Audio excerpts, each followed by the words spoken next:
Assalamualaikum warahmatullahi wabarakatuh. Perkenalkan, kita dari kelompok 2, dari kelas 11 MIPA 6. Sini kami akan menjelaskan mengenai materi paham sosialisme. Sebelumnya, izinkan kami untuk memperkenalkan diri terlebih dahulu. Nama saya Riko. Nama saya Nailatul Zahra. Nama saya Zahra Kalia. Nama saya Dedia Perlia. Nama saya Firana Pusulia. Nama saya Nanda Sabila. Nama saya Nanda Dimas. Langsung saja kita ke materinya. Ideologi ini lahir dan berkembang pada akhir abad ke-18 di Eropa sebagai kritik atas kapitalisme. Para pendukung paham sosialisme menilai sistem ekonomi yang menguntungkan kaum borjuis yang mengeksploitasikan kaum proletar. Agar lebih paham secara menyeluruh, mari simak pembahasan latar belakang kemunculan paham sosialisme serta tokoh dan ciri-cirinya berikutnya. Pertama, di sini saya akan menjelaskan mengenai latar belakang. Istilah sosialisme pertama kali dikemukakan oleh Alexander Sinet, yaitu seorang teolog Protestan asal Prancis. Dalam artikelnya yang dimuat pada surat kabar Le Samar Penabur pada tahun 1831 bahwa paham sosialisme sendiri adalah paham yang bertujuan untuk membentuk negara yang memperlakukan usaha kolektif dan membatasi kepemilikan seseorang. Perkembangan industrialisme di Eropa juga dapat mendorong terjadinya paham sosialisme. Sebagian besar lembaga atau perusahaan itu merupakan milik swasta dan milik perorangan. Oleh karena itu, untuk membentuk dan menjalankan usaha dan pabriknya itu, maka pemilik usaha atau kapitalis membutuhkan seseorang yang dapat bekerja atau buruh.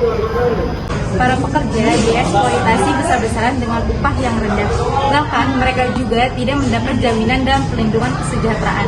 Kondisi ini sangat memicu untuk meningkatkan kemiskinan dan kriminalitas. Tapi di sisi lain, kaum kapitalis semakin kaya raya dan menguasai perekonomian. Kondisi di atas dapat membuat kaum kapitalis dan kaum buruh atau proletar dapat memiliki perbedaan yang sangat mencolok. Untuk itu, mereka yang menentang sistem ekonomi seperti ini harus melakukan perlawanan khususnya untuk kaum buruh. Mereka juga melayangkan sejumlah tuntunan berupa hak-hak, jaminan, dan perlindungan kesejahteraan dari kaum kapitalis. Mereka bersatu dan membentuk kelompok dengan kepentingan untuk memperjelas status dan layaknya kedudukan mereka kelompok ini yang kemudian disebut sebagai golongan sosialis. Tokoh paham sosialisme didukung dan diperjuangkan oleh tokoh-tokoh yang sangat dikenal di seluruh dunia. Yang pertama ada Robert Owen, yang kedua ada Saint-Simon, yang ketiga ada Charles Fourier, yang keempat ada Karl Marx, yang kelima Friedrich Engels. Karl Marx dan Friedrich Engels semakin populer setelah menulis buku yang berjudul Das Kapital.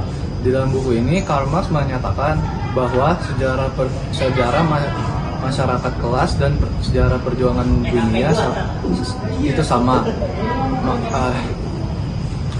Oleh karenanya, ia mendambakan kehidupan masyarakat tanpa kelas. Ajaran Karl Marx dalam hal ini disebut dengan komunisme, dengan pengikutnya yang disebut komunis. Namun, komunisme bukanlah ciptaannya. Istilah tersebut merupakan ciptaan sosialis Prancis Etienne Cabet. Karl Marx merupakan pengembang ajaran sosialisme komunisme yang kemudian berkembang di bawah Rusia di bawah kepemimpinan Lenin. Ciri-ciri paham sosialisme. Adapun ciri utama dari paham sosialisme yaitu tidak adanya pembagian kelas sosial, mengutamakan kepentingan dan kekuasaan negara, hak milik atas produksi tidak diakui, menjunjung tinggi prinsip kesetaraan dan sederajat, dan yang terakhir yaitu kegiatan produksi, distribusi, dan juga konsumsi diatur negara. Kelebihan paham sosialisme adalah tidak ada pembatas antara orang kaya dan orang miskin, dan juga pemerintah merupakan pihak yang bertanggung jawab dalam perekonomian. Sementara kekurangannya adalah hak perorangan dibatasi, potensi dan daya kreativitas berkurang, dan tidak ada kebebasan individu. Mungkin itu saja yang bisa kami sampaikan. Ya, dari kami, terima kasih dan Wassalamualaikum warahmatullahi wabarakatuh.